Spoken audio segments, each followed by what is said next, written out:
All right. So this morning, we're talking about the law.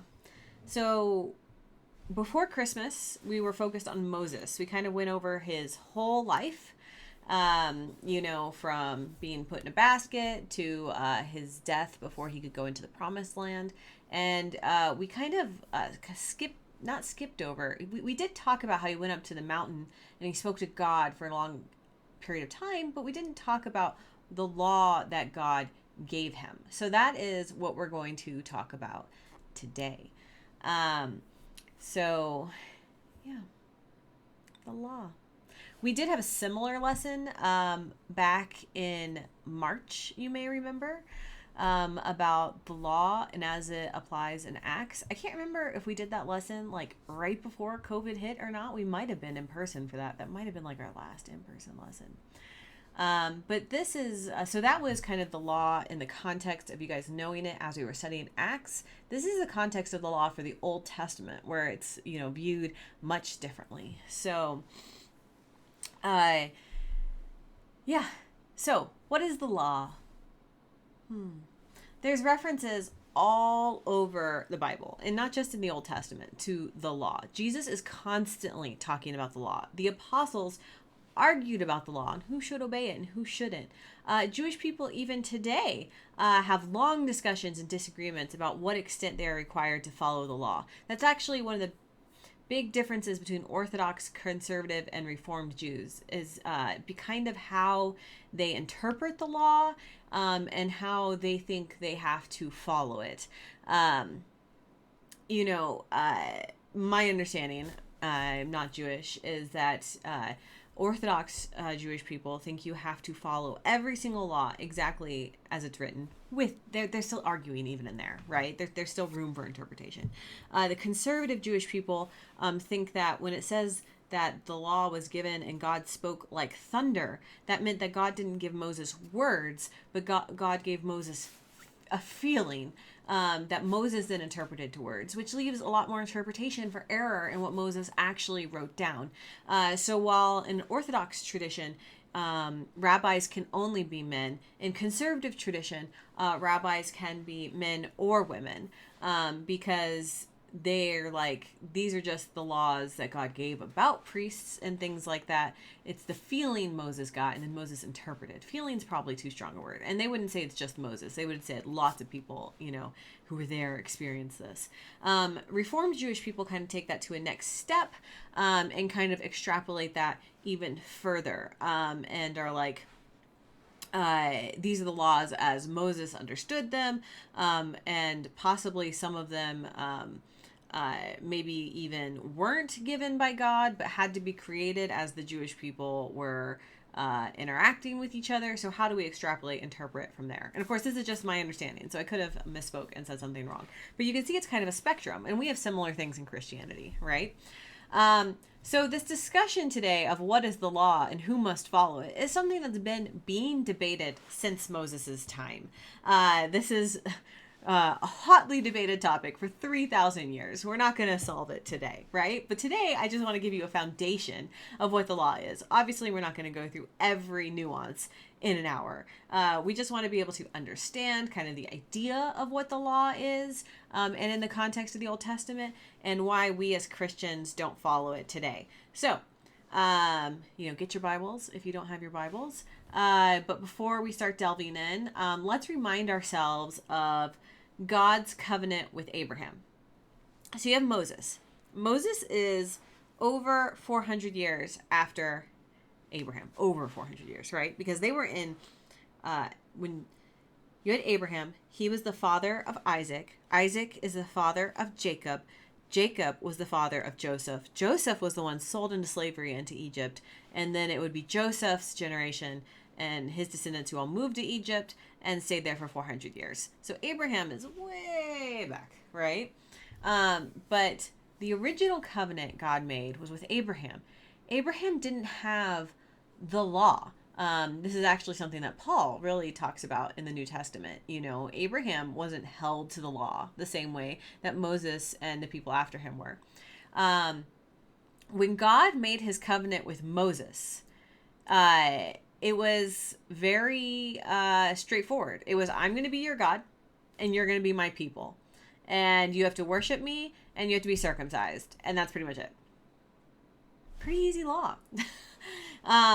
So at this point, you know, Abraham's descendants have become a people. There's a lot more to them. There's actually lots of Abraham's descendants. You have Ishmael, who had his own people group. You have Esau, who had his own people group.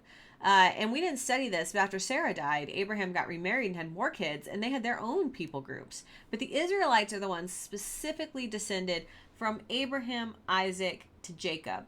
And Jacob was called Israel, renamed Israel. So that's how we get Israelites. They're the children of Israel. So the covenant, for whatever reason, I don't know why, only descended on that line. It didn't go to both Isaac and Ishmael. It only went to Isaac. It didn't go to Jacob and Esau. It only went to Jacob. But it went to all 12 of Jacob's sons. I don't know why. God knows. We can ask him about it when we're in heaven. So God made the initial covenant with Abraham to be his God, and then he renewed it with Isaac, and then he renewed it with Jacob. After all those years in Egypt, over 400 years, it's possible that the Israelites may have worried that the covenant no longer held, but obviously God went to great lengths and performed many miracles to free them from Egypt. And in case that's not enough, God also reestablishes the covenant in words. So please turn to Exodus 19, 3 through 6. 1 minute, let me drink some tea.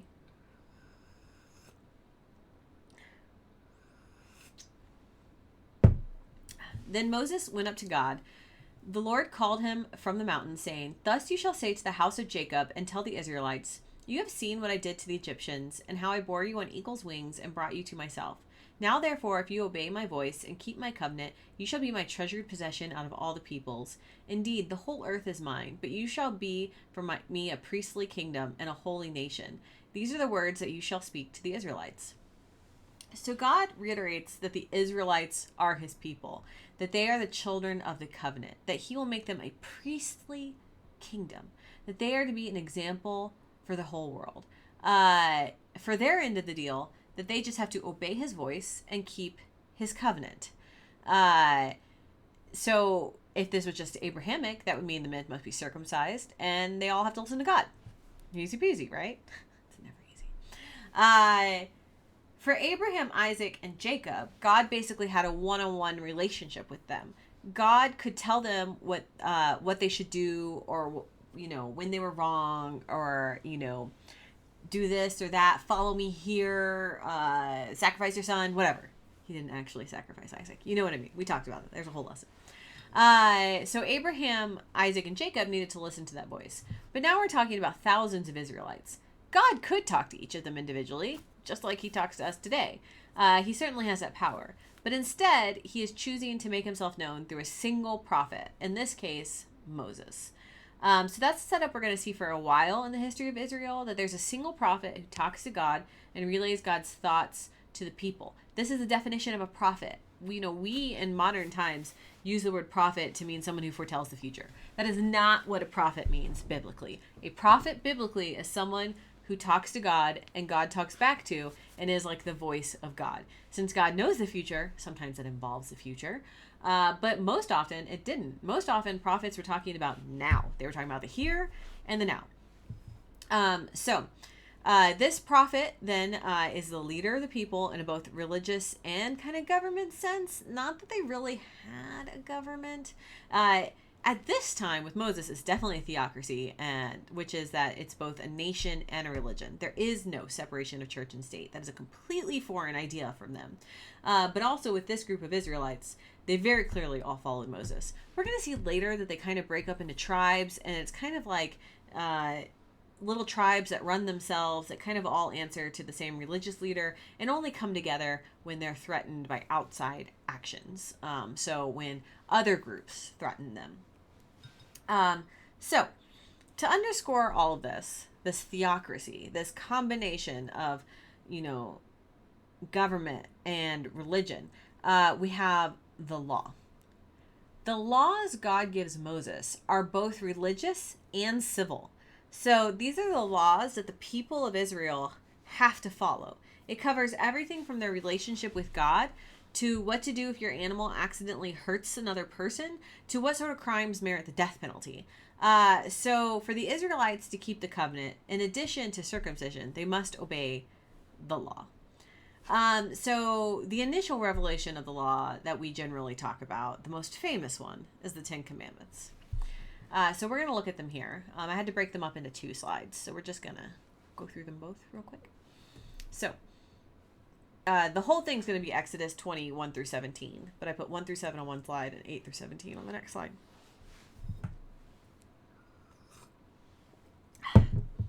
Then God spoke all these words. I am the Lord your God, who brought you out of the land of Egypt, out of the house of slavery. You shall have no other gods before me. You shall not make yourself an idol, whether in the form of anything that is in heaven above, or that is on the earth beneath, or that is in the water under the earth. You shall not bow down to them or worship them, for I, the Lord your God, am a jealous God, punishing children for the iniquity of the parents to the 3rd and the 4th generation of those who reject me, but showing steadfast love to the 1000th generation of those who love me and keep my commandments. You shall not make wrongful use of the name of the Lord your God, for the Lord will not acquit anyone who misuses his name. Remember the Sabbath day and keep it holy. 6 days you shall labor and do all your work, but the 7th day is the Sabbath of the Lord your God. You shall not do any work, you, your son or your daughter, your male or female slave, your livestock, or the alien resident in your towns. For in 6 days the Lord made the heaven and the earth, the sea, and all that is in them, but rested on the 7th day. Therefore the Lord blessed the Sabbath day and consecrated it. Honor your father and mother, so that your days may be long in the land that your Lord your God is giving you. You shall not murder. You shall not commit adultery. You shall not steal. You shall not bear false witness against your neighbor. You shall not covet your neighbor's house. You shall not covet your neighbor's wife, or male or female slave, or ox or donkey, or anything that belongs to your neighbor. Okay, that's a lot. My throat hurts, sorry. It's not COVID. All right, we can already see from these laws alone that God is concerned not just by our relationship with him, but with our relationships with each other. So the first 4 laws are God laws. Don't have any other gods. Don't make any other idols. Don't use God's name in vain. Remember the Sabbath. That's more of an us law. That's more like God being like, you guys need to take a break every once in a while. Stop stressing yourselves out. Just relax. But the other laws are people laws, how we relate to other people. Honor your parents. Don't go around killing people. Don't have an affair. Don't steal.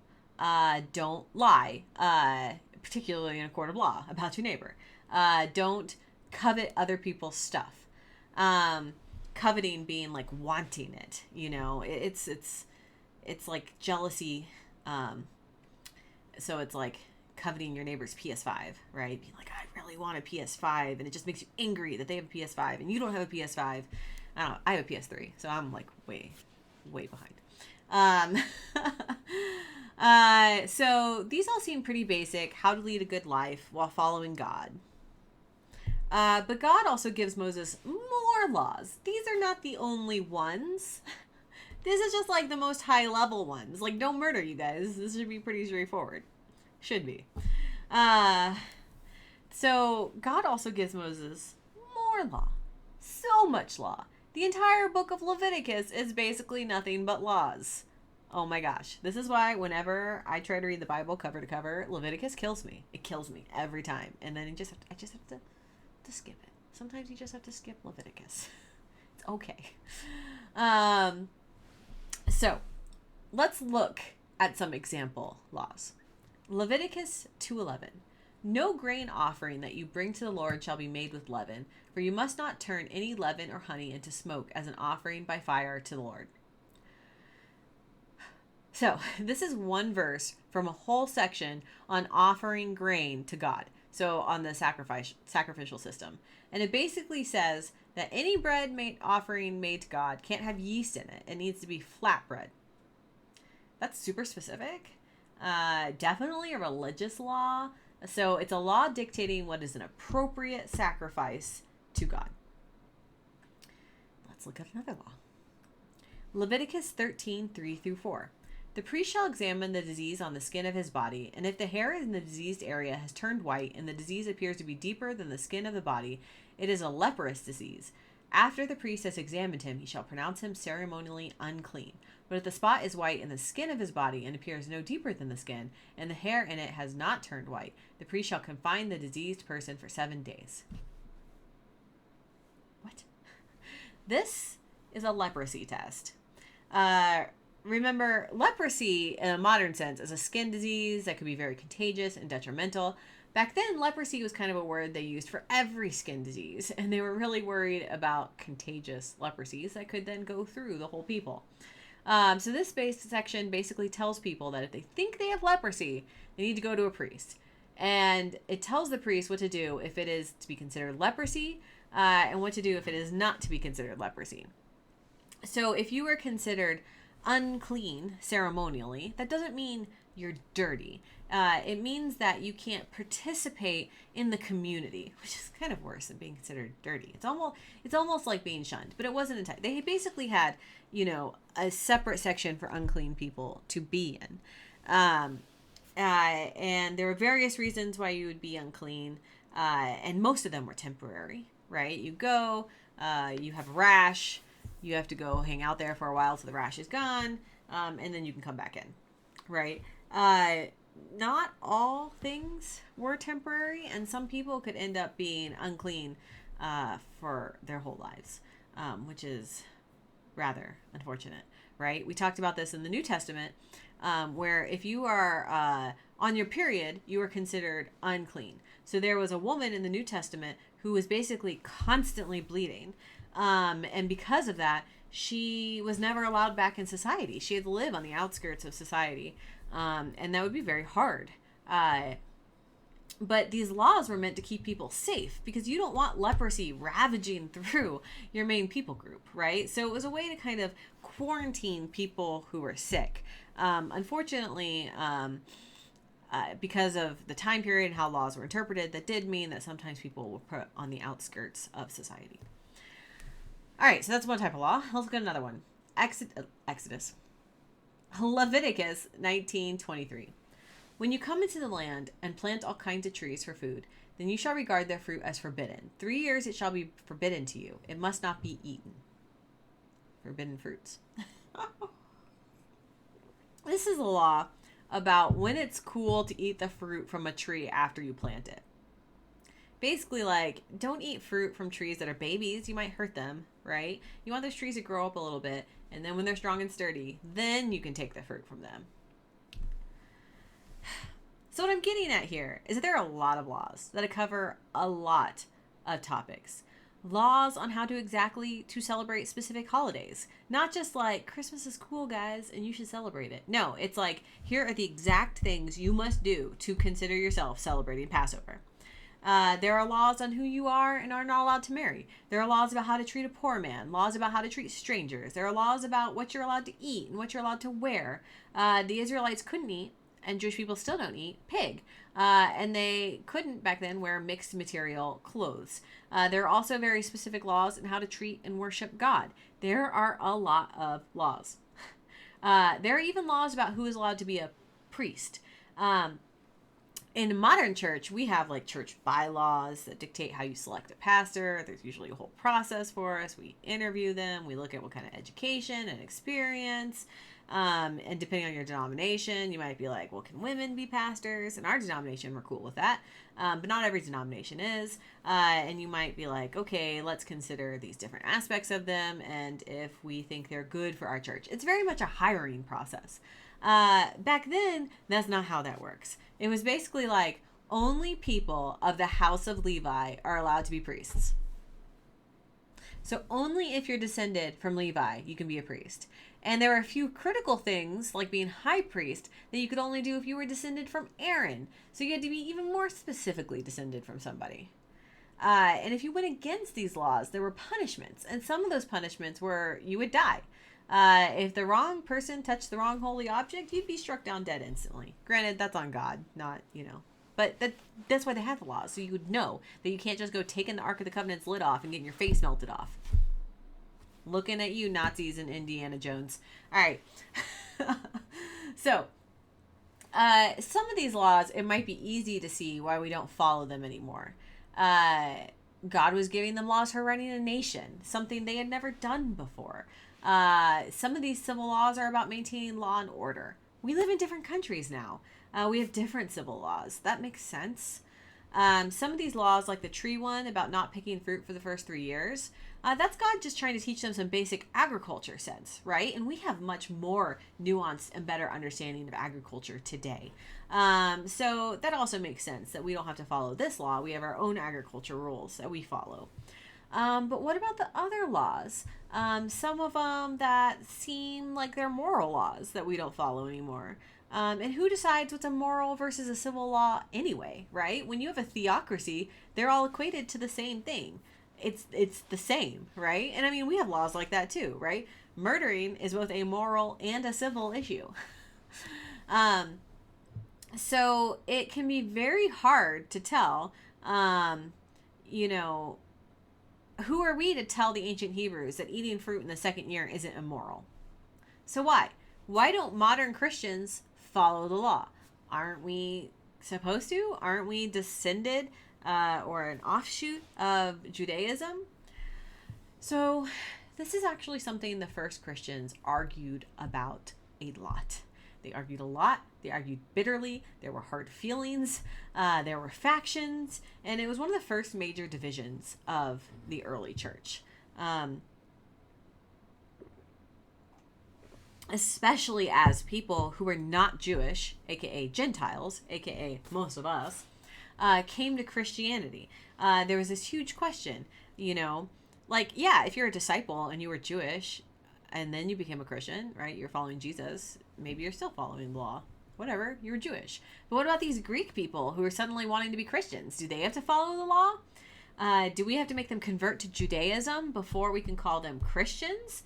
The Jewish people are God's people after all. Jesus came for them first and the Gentiles second. So why waste time on Gentiles when there are still Jewish people to be saved? Why even bother with this question? So this is like most of Acts. Acts is like hotly debating this in the question of, you know, Gentiles and whether they can be brought into the fold or not. So let's turn to Acts if you have your Bible. Acts is the history of the early church. It chronicles all these debates and discussions. And in Acts, there's a story about a Roman man named Cornelius and Peter. So we did a whole lesson on this, right? And you can go look back at that if you would like. But for now, we're just going to look at it high level. So Cornelius was a Roman centurion. He has a very Roman name, Cornelius. And he's an officer in the Roman army. Despite that, he believed in God and basically deeply respected the Jewish people. And one day he's going about his business when he has a vision. And in the vision, God tells him to send for Peter, who, as we know, was one of Jesus' disciples and now one of the early leaders of the Christian church post Jesus' death and resurrection. So Cornelius dispatches some trusted servants to go get Peter. Meanwhile, Peter has a vision of his own. So let's look at Acts 10, 9 through 16.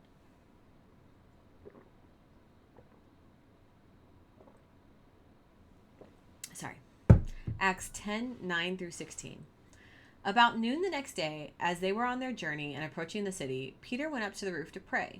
He became hungry and wanted something to eat, and while it was being prepared, he fell into a trance. He saw the heaven opened and something like a large sheet coming down, being lowered to the ground by its four corners. And were all kinds of four-footed creatures and reptiles and birds of the air. Then he heard a voice saying, "Get up, Peter, kill and eat." And Peter said, "By no means, Lord, for I have never eaten anything that is profane or unclean." The voice said to him again a second time, "What God has made clean, you must not call profane." This happened 3 times, and the thing was suddenly taken up into heaven. So Peter, who's hungry, has a vision about food. So he sees a large sheet covered in all sorts of animals, specifically the sorts of animals he's not supposed to eat. Those delicious piggies and shrimpies. Get some bacon wrapped shrimp, Peter. It's great. And in the vision, God is like, "Go kill and eat these animals." And Peter is like, "No way, God. I would never do anything that would make me unclean." Because it was against Jewish law to eat these things. It was against their law. Jewish people still follow this today. This is called being kosher, right? So eating these things would basically make you dirty ceremonially. Unclean in the eyes of God, and there's a whole long drawn out process to get clean again, right? But then the voice says again, what God has made clean, you must not call profane. It happens 3 times, and Peter's confused by this. He has no idea what it means. He has no idea what it means. Then Cornelius's servants show up to get Peter. Now, a Jewish guy hanging out with some Romans? It's not really cool back then. But Peter goes with them because he realizes that is what the vision means. He says it in Acts 10:28. And he says to them, you yourselves know that it's unlawful for a Jew to associate with you or visit a Gentile. But God has shown me that I should not call anyone profane or unclean. This vision wasn't about food. I mean, it's okay. Eat your shrimp and pigs, whatever. But that's not the important part, right? God isn't going to call you unclean because you ate bacon this morning, even though pig is against Jewish law. This vision isn't about food. It's about the Gentiles. God told Peter not to call unclean what God has made clean, and that's the Gentiles. Before this, Peter would have doubted any Gentile could really follow Jesus. The Jews were God's chosen people, but through Jesus and the Holy Spirit, God made a way for Gentiles to come to God. And we talked about this in a lot of detail when we talked about Acts. It is not our job to declare anyone unclean or outside of God, right? To say that God can't reach those people, that those people are too far gone for God, or that God would never talk to that kind of people. It is not our job. God created humanity and he called them good. It is not our job to call bad what God called good. Which doesn't mean you can't call out, clearly murder is bad, right? Don't murder people, you guys. But this is about, reaching people and who deserves God's love. The answer is all of us. All right, so Peter later has to declare this decision in front of the whole Christian council, remembering at this point that basically all Christians are Jewish people. So it's basically a Jewish Christian council, because there's a huge argument to be had about whether Christians had to follow the Jewish law. So if you turn to Acts 15, so some context, this is a council that is being held in Jerusalem, where basically the argument boiled down to whether or not Gentiles had to be circumcised. Remember, circumcision was the mark of the covenant God made with Abraham. It is the only thing God required of Abraham. Also remember, circumcision is a painful medical procedure, especially for people who don't live in the modern era. They don't have any way to numb the skin. If something goes wrong and it gets infected, you could die because they don't have antibiotics. So it's kind of scary, especially when you're an adult. Because this medical procedure requires removing a large area of skin. It's very painful. Needless to say, Gentiles wanted nothing to do with this. However, many of the Jewish people were adamant. If this is a sign of the covenant, don't Gentiles have to do it too? Didn't God require it of them too? So we're going to look at Acts 15, 6 through 11.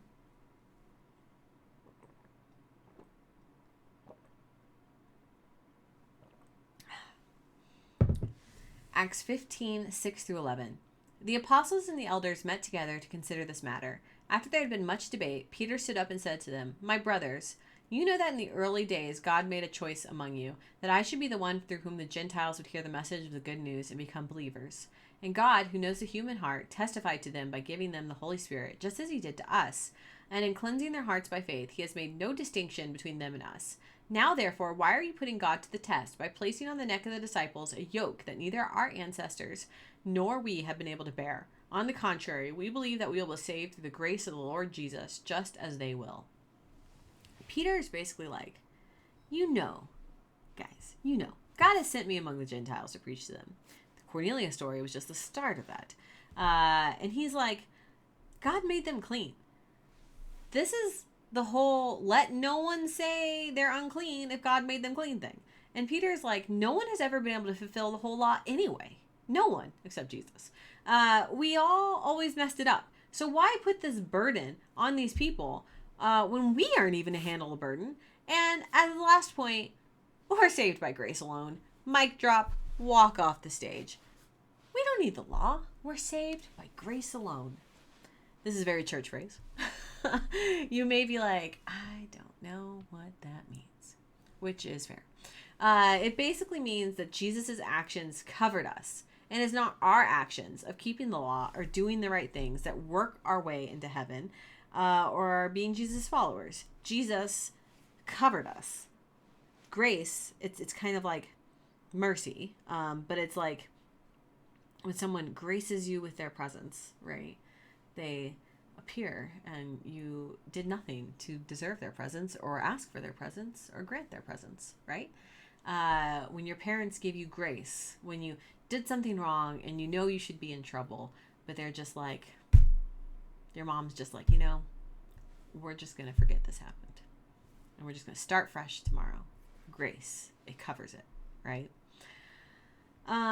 So we are not part of the old covenant that covered the Jewish people. We are part of the new covenant through Jesus. We talked about this last week with the veil being torn, right? Like it's a new way. This can all be rather confusing. It can seem like God changed the rules. In the beginning, people had to do all these things and actions to be right with God. Now we're just covered, free and clear, because we believe in Jesus. It seems a lot easier. And it seems a lot different. And the answer, as with most things in the Bible, is both yes and no. So we're going to look at Matthew now. We're going to look at what Jesus has to say about this.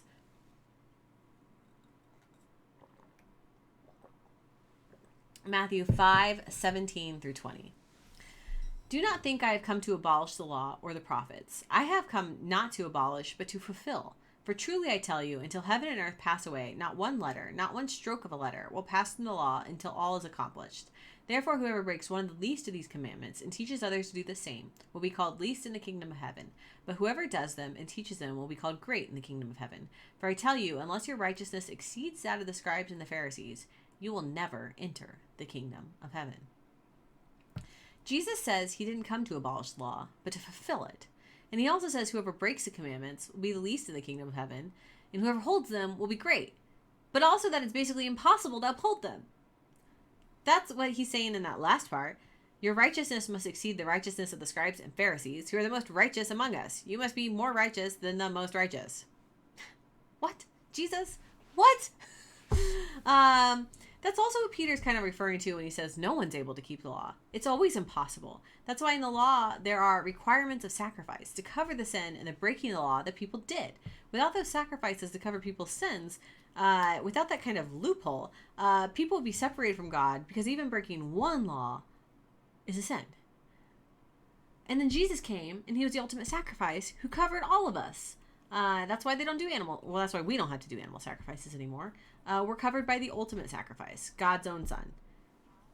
If this is all still confusing to you and you're still befuddled over whether we should follow the law or not, fair, you guys. So let's see what Jesus said about us following law. So we had this really esoteric thing about whether the law is gone. He didn't come to abolish, he came to fulfill. We should still kind of obey it, but it's impossible to obey it. So Matthew 22:34 through 40.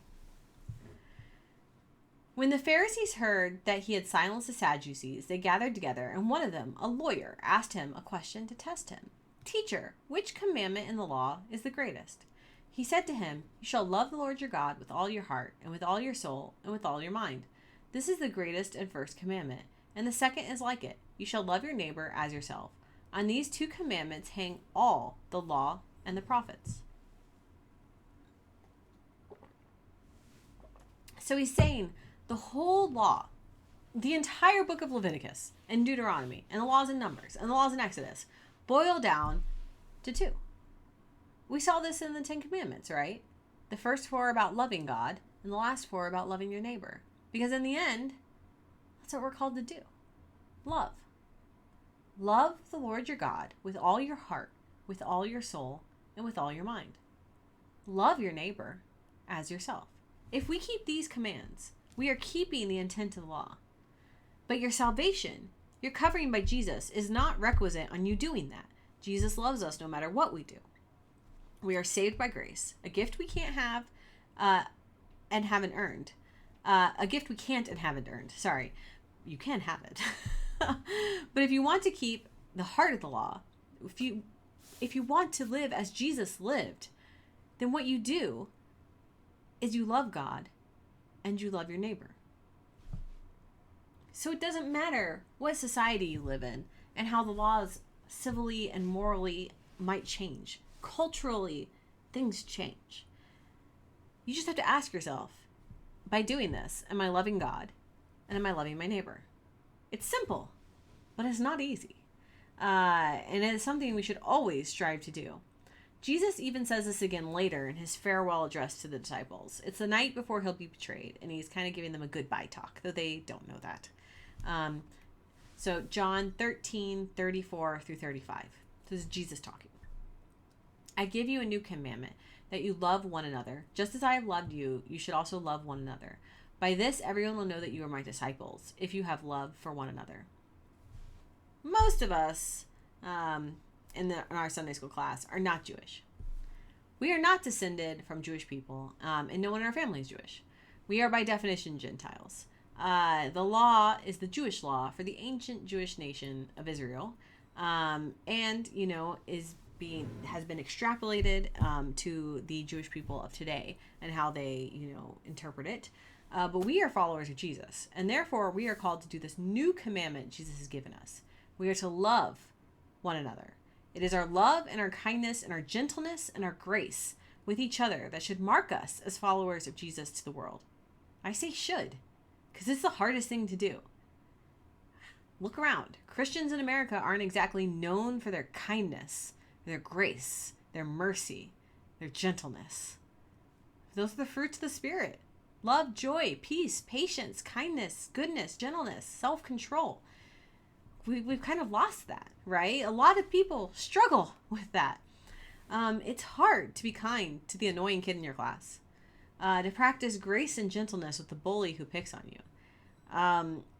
Sometimes it's hard to be kind and graceful when you think you're right. Sometimes we're a little self-righteous. I know I am. Sometimes it's just impossible because we're human.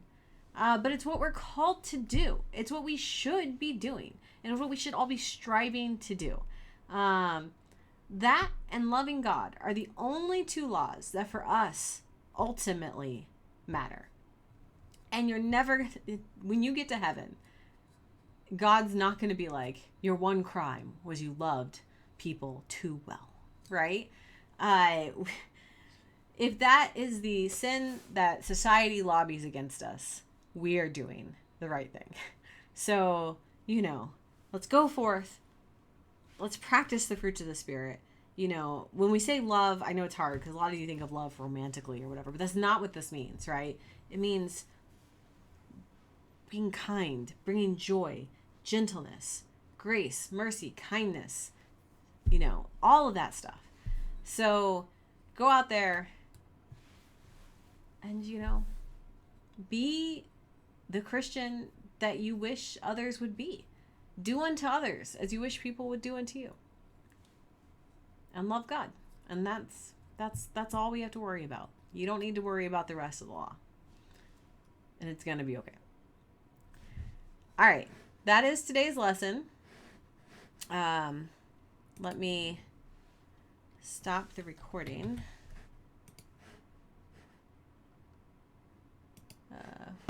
Which is always hard to do because it disappears and it's under the PowerPoint. Of course it is.